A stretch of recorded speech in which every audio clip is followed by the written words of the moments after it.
on the situation in Syria and the proposed plan for the government to hand over its stash of chemical weapons. I'm joined by Thomas Graham, an expert on nuclear non-proliferation. Thomas, welcome to the show. First of all, we've been talking about this plan by the Russians. Easier said than done, as some of our reporters have said.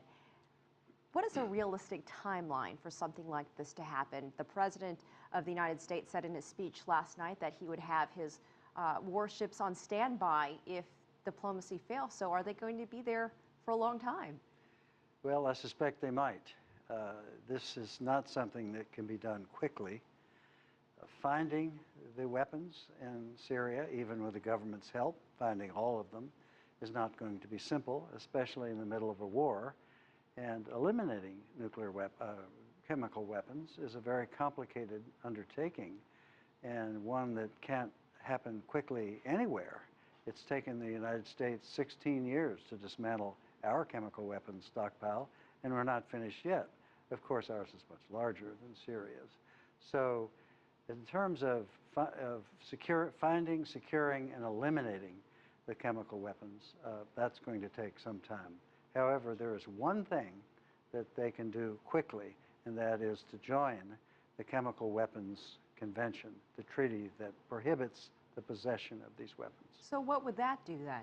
That would add a considerable element of credibility to the proposal and to the process.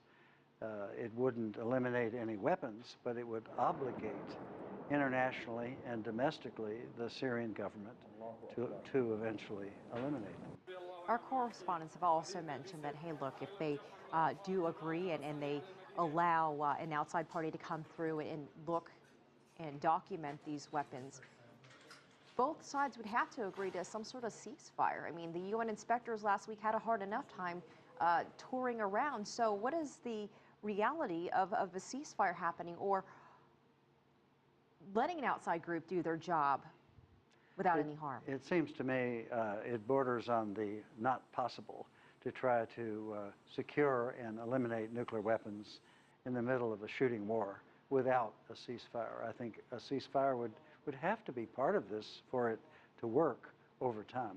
So is this all looks good on paper, but do you think actually in reality none of this will happen, this Russian proposal? It looks good on paper. Whether or not Syria joins the Chemical Weapons Convention will indicate how serious it is. If it's serious, then perhaps we all can work with it and take the necessary time. But if you take the chemical weapons out of Syria, regardless of how long that takes, does that really solve anything? It solves only that one problem. There still is a civil war. The civil war is being fought with conventional weapons.